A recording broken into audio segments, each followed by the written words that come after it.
Assalamualaikum warahmatullahi wabarakatuh. Perkenalkan, kami dari kelompok 6. Di sini kita akan mempresentasikan tentang analisis kinerja siswa dengan menggunakan metode regresi linear berganda. Next. Sebelumnya, kita perkenalan terlebih dahulu. Yang pertama ada saya sendiri. Perkenalkan, nama saya Safi Prisi Amelia Karisa dengan NPM 009.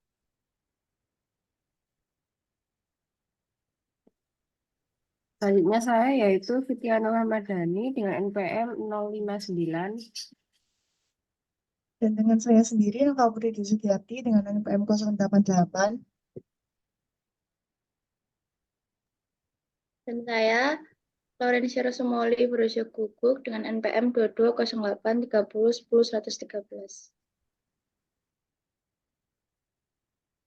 Tujuan dari analisis kami adalah mengetahui faktor-faktor apa saja yang dapat memudahkan siswa mengetahui indeks performa dalam kegiatan sekolahnya. Kemudian, mengajarkan kepada siswa dapat menyeimbangkan waktunya menjadi lebih baik dan mendorong siswa untuk lebih menghargai waktu sebagai sumber daya yang penting.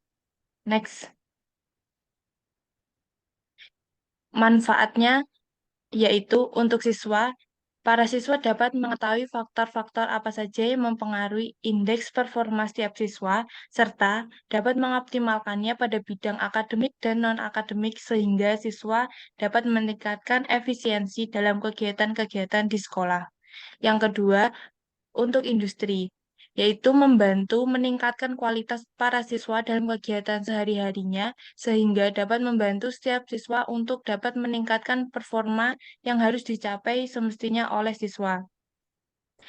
Yang ketiga, untuk pengembangan ilmu, yaitu menambah pengetahuan dan wawasan mengenai penerapan analisis regresi linear berganda untuk mengetahui performa siswa. Hasil penelitian ini dapat digunakan sebagai media informasi, menambah pengetahuan, serta dapat dijadikan referensi untuk penelitian selanjutnya, khususnya pada analisis regresi linear berganda.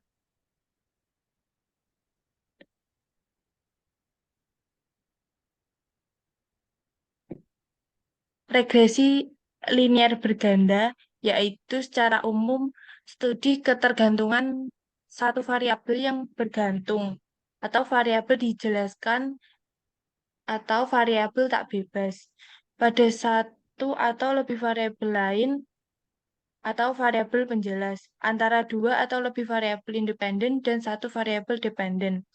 Model regresi linear berganda untuk memprediksi atau menunjukkan hubungan antara dua variabel atau faktor. Faktor yang sedang diprediksi disebut dengan variabel dependen, dan faktor-faktor yang digunakan untuk memprediksi nilai variabel dependen disebut dengan variabel independen. Dalam regresi linear berganda, setiap jenis observasi terdiri dari dua nilai, satu nilai untuk variabel terkait dan satu nilai untuk variabel bebas. Model bersamaan untuk menghitung regresi linear berganda yaitu seperti gambar di bawah ini. Next. Lalu ada random forest, yaitu merupakan kumpulan dari beberapa pohon keputusan atau decision tree yang digunakan untuk membuat prediksi dengan memecahkan data menjadi beberapa kategori berdasarkan atribut tertentu dan membuat keputusan berdasarkan perbandingan nilai tertentu. Lalu yang ketiga ada decision tree.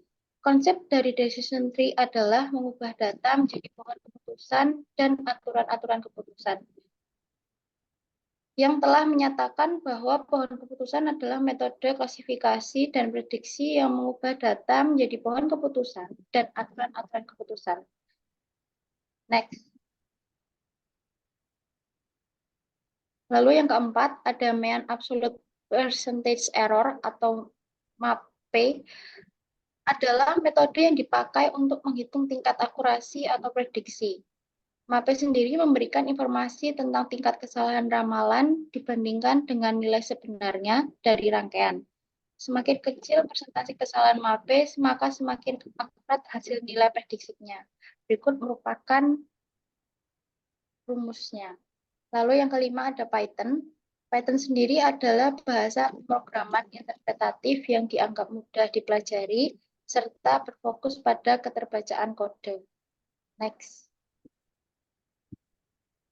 Lalu yang keenam ada Jupyter Notebook. Jupyter Notebook adalah program pengembangan interaktif berbasis web yang berjalan di browser default. Lalu yang ketujuh ada library pada Python. Yang pertama sendiri adalah Pandas, yang digunakan untuk menganalisis data, memanipulasi data, dan pembersihan data, dan penggabungan data. Lalu yang kedua ada Matplotlib. Matplotlib sendiri digunakan untuk membuat dan menampilkan plot, histogram, diagram batang, diagram lingkaran, scatter plot, grafik, dan lain-lain.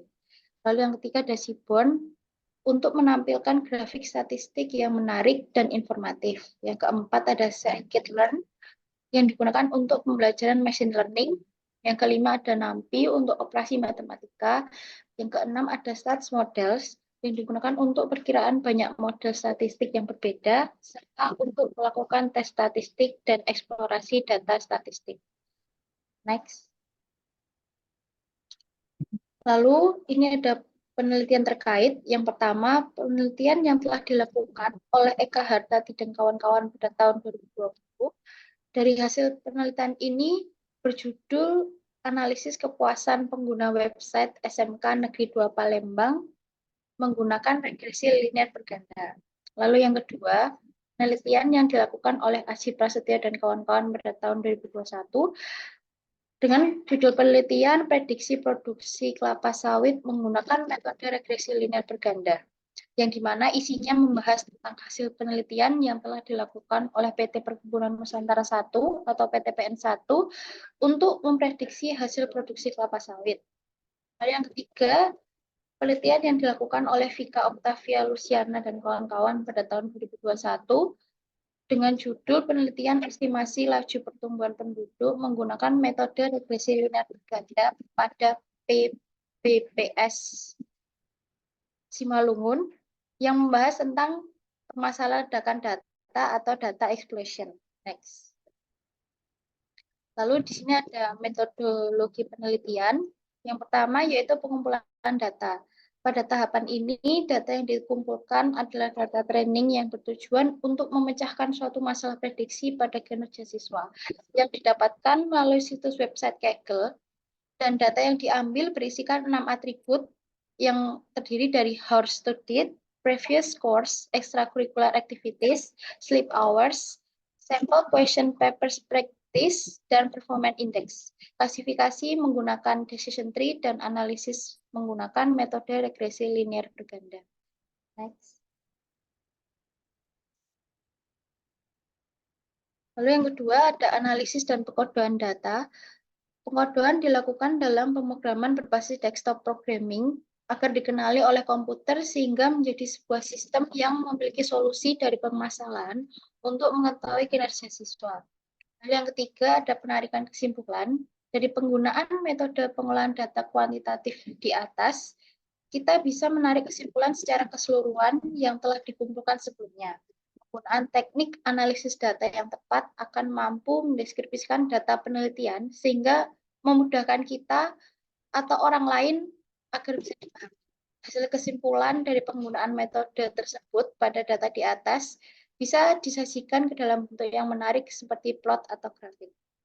Next. Lalu di sini kita masuk ke dalam tahap pembahasan. Dari hasil analisis yang sudah dilakukan pada dataset dapat kita ketahui bahwa dataset terdiri dari 10.000 baris data dan 6 kolom variabel, yaitu hour studied, previous score, extracurricular activities, sleep hours, sample question, paper practice, dan performance index. Namun setelah pengecekan, baris atau row dengan nilai yang sama didapatkan hasil akhir dataset, yaitu terdiri dari 9.873 baris dan 6 kolom. Pada tahap pengecekan missing value dan outlier, hasilnya adalah 0, yang artinya data tidak memiliki missing value dan outlier. Berikut tampilannya. Next. Selanjutnya yaitu adalah statistika deskriptif. Dengan menggunakan fungsi describe, akan mendapatkan nilai mean atau rata-rata, standar deviasi, nilai minimum, kuartil 1, kuartil 2, kuartil 3, dan nilai maksimum di setiap kolom. Berikut output dari fungsi discrete tersebut.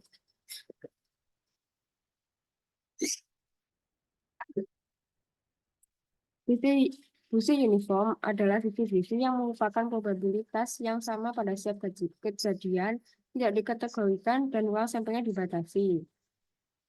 Berikut visualisasi dari variabel performance index menggunakan histogram.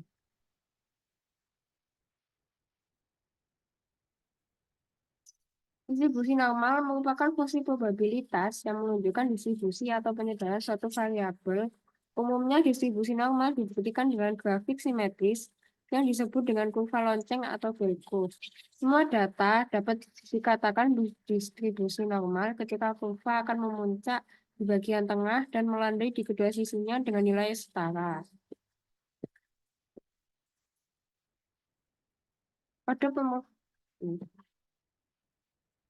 Kode pemrograman akan menghasilkan sebuah data frame baru di mana X adalah nilai dari performance index dan Fx adalah hasil dari penghitungan rumus distribusi normal. Berikut hasil visualisasi dari data frame tersebut. Skewness bertujuan untuk mengukur seberapa simetris atau tidak simetris distribusi data. Skewness dibagi menjadi 3, yaitu negatif skewness, positif skewness, dan symmetrical skewness.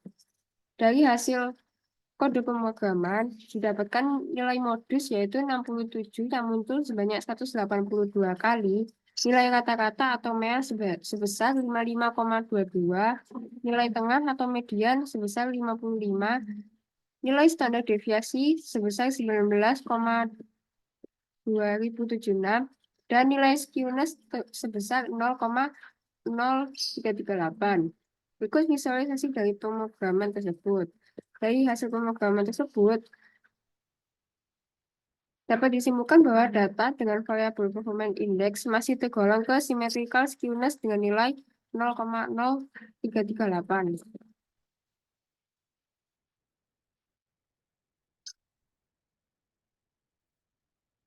Kurtosis bertujuan untuk mengukur seberapa curam dan landai distribusi data. Kurtosis terdapat 3 tipe kurtosis, yaitu mesokurtik, leptokurtik, dan platykurtik. Dari kode pemrograman didapatkan nilai kurtosis sebesar 2,1397 yang artinya termasuk tipe kurtosis mesokurtik karena menghasilkan grafik yang sama dengan pengujian distribusi normal.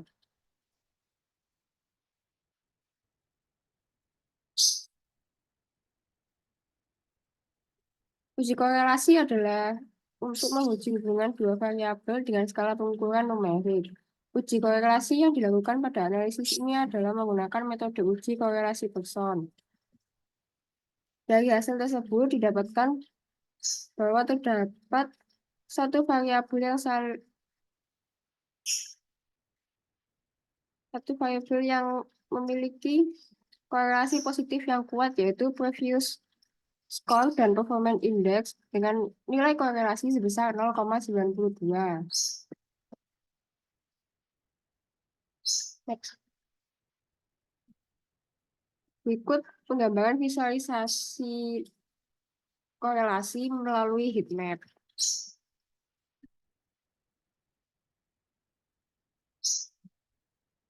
Dari hasil uji ordinary least square atau OLS berfungsi untuk mendapatkan pemodelan regresi dari data yang digunakan. Uji ini dilakukan menggunakan fungsi yang berasal dari library stats model, yaitu sm.ols. Outputnya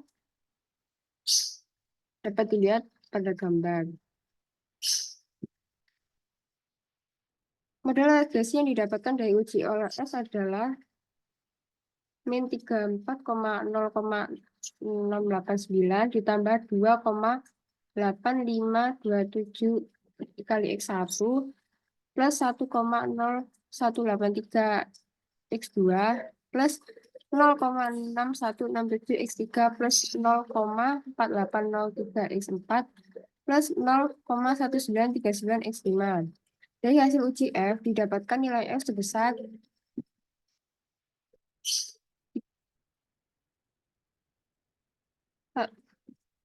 1.344.370 dan nilai p-value sama dengan 0. Karena p-value kurang dari 0,05 maka H0 ditolak, sehingga terdapat bukti yang cukup untuk menyatakan bahwa setidaknya satu variabel independen berpengaruh secara signifikan terhadap variabel dependen dalam model regresi.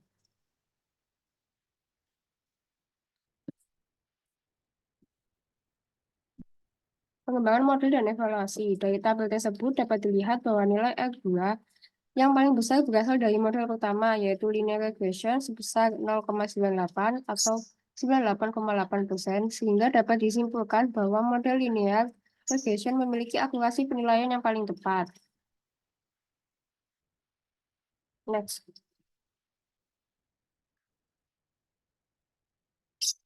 Mean absolute percentage error atau MAPE didapatkan nilai MAPE sebesar 2,94%, sehingga dapat disimpulkan bahwa tingkat akurasi atau prediksi perhitungan tersebut sangat akurat. Karena semakin kecil nilai MAPE, maka semakin kecil kesalahan hasil pendugaan. Sebaliknya, jika semakin besar nilai MAPE, maka akan semakin besar kesalahan hasil pendugaan. Next. Berikut visualisasi dari setiap variabel. Yang pertama yaitu arus tadi menggunakan bar plot atau diagram batang. Berikutnya yaitu visualisasi previous scores dan performance index menggunakan scatter plot, karena dari hasil uji korelasi memiliki nilai yang positif dan kuat. Selanjutnya visualisasi extracurricular activities, di mana 50,5%-nya adalah tidak mengikuti ekstrakurikuler dan 49,5%-nya adalah mengikuti ekstrakurikuler.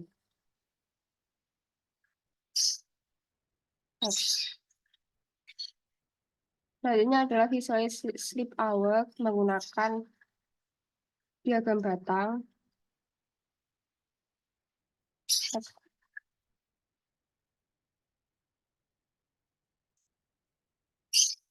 Dan yang terakhir adalah visualisasi sampel question paper practice yang juga menggunakan diagram batang. Dari hasil analisis yang telah dilakukan kita pada dataset dapat disimpulkan bahwa dataset yang terdiri dari 10.000 baris data dan 6 kolom variabel yaitu hours studied, previous score, extracurricular activities, sleep hours, sample question papers practiced, and performance index. Namun setelah pengecekan baris atau row dengan nilai yang sama, didapatkan hasil akhir dataset yaitu terdiri dari 9.873 baris dan 6 kolom. Pada saat tahap transformasi data dan integrasi data terdapat dua pengujian, yaitu mendeteksi missing value dan mendeteksi outlier. Hasil dari kedua pengujian tersebut adalah 0, yang artinya data tidak memiliki missing value dan outlier. Pada tahap statistika deskriptif terdapat 4 pengujian, yaitu distribusi uniform, distribusi normal, skewness, dan kurtosis. Data yang digunakan pada tahap ini hanya menggunakan variabel Y atau variabel performance index. Hasil dari pengujian tersebut adalah data berdistribusi normal, memiliki nilai skewness sebesar 0,0338 dan termasuk symmetrical skewness, dan memiliki nilai kurtosis sebesar 2,1397 dan termasuk tipe kurtosis mesokurvative. Selanjutnya yaitu tahap normalisasi data. Tujuan dari tahap ini adalah mengubah nilai kolom numerik dalam himpunan data untuk menggunakan skala umum tanpa mendistorsi perbedaan dalam rentang nilai atau kehilangan informasi hasil akhir. Dari normalisasi data adalah sebuah data frame yang memiliki tipe data float pada seluruh variabel. Pengujian hipotesis dan analisis korelasi pada dataset adalah menggunakan korelasi Pearson, uji OLS, dan uji F. Dari hasil uji korelasi Pearson terdapat variabel yang memiliki korelasi positif yang kuat satu sama lain, yaitu variabel previous score dan performance index. dengan nilai sebesar 0,92. Dari hasil uji OLS didapatkan sebuah permodelan regresi yang dapat digunakan untuk tahap permodelan dan evaluasi. Hasil dari uji F adalah K0 ditolak sehingga terdapat bukti yang cukup kuat untuk menyatakan bahwa setidaknya satu variabel independen berpengaruh secara signifikan terhadap variabel dependen dalam model regresi. Tahap terakhir yaitu pengembangan model dan evaluasi. Terdapat 3 pengembangan model yaitu linear regression, random forest, dan decision tree. Hasil dari pengembangan model tersebut adalah model linear regression memiliki R2 terbesar yaitu 98,8% sehingga dapat disimpulkan bahwa model linear regression memiliki akurasi penilaian yang tepat. Selain pengembangan 3 model tersebut, terdapat perhitungan mean absolute percentage error atau MAP yang mendapatkan nilai sebesar 2,94%, sehingga dapat disimpulkan bahwa tingkat akurasi atau prediksi perhitungan tersebut sangat akurat. Karena semakin kecil nilai MAP, maka semakin kecil kesalahan hasil pendugaan. Sebaliknya, jika semakin besar nilai MAP, maka akan semakin besar kesalahan hasil pendugaan. Itu saja yang dapat kelompok kami sampaikan. Kurang lebihnya mohon dimaafkan. Wassalamualaikum warahmatullahi wabarakatuh.